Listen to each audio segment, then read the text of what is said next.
thank you very much for talking to SKAI in such a crucial moment. Thank you so much for having me. So, with your statement yesterday, Mr. Secretary-General, you appeared to express satisfaction with the Tsipras-Zaev agreement. Indeed, there is much talk that NATO pushed for the agreement, applying pressure on both sides. So, can you please explain why is it of such high importance to the alliance? This is an historic agreement because this has been a dispute, a disagreement for decades. And it has made it impossible to move forward on accession to NATO, to the European Union, for the former Yugoslav Republic of Macedonia. And NATO has clearly stated that as soon as the name issue is solved, we will extend an invitation. And therefore, I would like to commend both Prime Minister Tsipras, but also Zaev from Skopje, because this is really an historic achievement, and they have shown courage, and they have shown that they are great political leaders that have been able to solve this issue and come to this agreement. But experienced diplomats described the roadmap presented yesterday, Mr. Secretary-General, as highly complex, with a number of difficult steps. At the same time, I'm sure you know there appears to be strong political opposition in both countries. So, are you confident that it will be easy for the two governments to succeed? So I welcome the agreement because it solves a long-lasting problem, not only for the two countries involved, but for the whole of Europe and for NATO. Then, of course, it is up to the two nations and the democratic institutions in Athens and in Skopje to make the final decisions to finalize the agreements. That's not for NATO to go into those processes. We respect the democratic processes in both countries. But I hope that both countries seize this opportunity to solve an old problem and to continue the progress we have seen over the last weeks, and especially with the agreement announced yesterday. According to the agreement, Skopje will be invited to join NATO as early as the upcoming summit. Can you reassure the Greek people that in case our neighbours do not hold up to their side of the bargain, the invitation to join NATO will be reverted? So, NATO decided already back in 2008 at our summit in Bucharest, and I was there as Norwegian Prime Minister, that as soon as the name issue is solved, then we will extend an invitation. And that decision still stands. But of course, then we need to see that the agreement is finalized and implemented, meaning that it's ratified and that the necessary constitutional changes take place. So NATO's position to invite Skopje to become a NATO member is dependent on that the name issue is solved, and of course that the agreement is finalized and fully respected. I'm sure you know very well that many Greeks feel that they're surrendering kind of a part of their national identity through this agreement, Mr. Stoltenberg. How would you respond to this anxiety? Why is Greece's position strengthened with this agreement? First of all, I think that we have to respect that NATO is an alliance of 29 democracies, and within democratic societies as Greece, there are different views, different opinions about many things.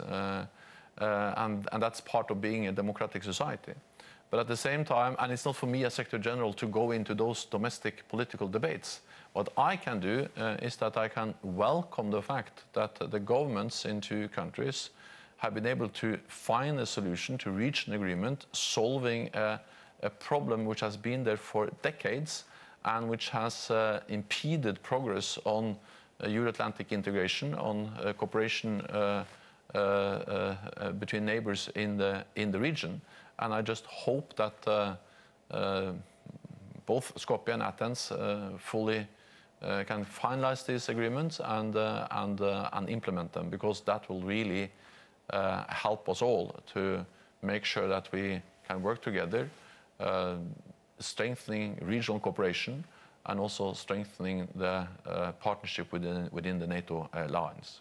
Nevertheless, in Greece, the government's ownership of the agreement is challenged since Mr. Tsipras's coalition partner, Mr. Kamenos, has publicly voiced his disagreement. So questions are raised about whether the government has the legal basis, you know, to commit the country to such an agreement.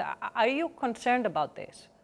Well, I think that what NATO has to do is to relate to the governments in our different member states. Then, of course, in all our member states, there are different parties, different political opinions, and sometimes also big disagreements about important issues. But NATO has to relate to and work with the governments which are in charge. And I spoke to Prime Minister Alexis Tsipras yesterday, and I welcomed his leadership. And then, of course, there has to be democratic processes in Greece, as it has to be democratic processes in Skopje before this agreement is fully finalized. But that's for the democratic institutions in the two countries to decide and to handle, not for NATO, because NATO will not intervene in democratic processes in our member states. Have you also, Mr. Secretary General, been in contact with opposition parties in Athens and Skopje? We understand that the viability of such agreements often depends on cross-party support, which does not exist in our case. Well, I visited Skopje some months ago, and then I met both with the government parties and the opposition party. I also met with representatives from the opposition in Greece. So that's part of being Secretary General, is that I meet representatives both from the governments but also from the opposition. But NATO as an alliance has to relate to the governments and the decisions the governments are making, knowing that sometimes these decisions are controversial, being it on Afghanistan or defense spending, or then on this, in this case, the name issue.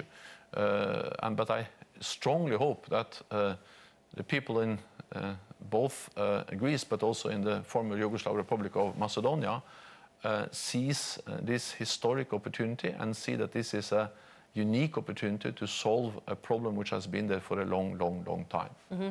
You know, there are many assumptions made the last hours. One of them is, what if in the future, with the country having joined the alliance, I mean, FYROM, a government in Skopje, another government in Skopje reverts to past claims? NATO has traditionally kept neutral in disputes between member countries, for example, when it comes to Greek-Turkish relations. So what are the guarantees that NATO can offer that Greek people at such an occasion?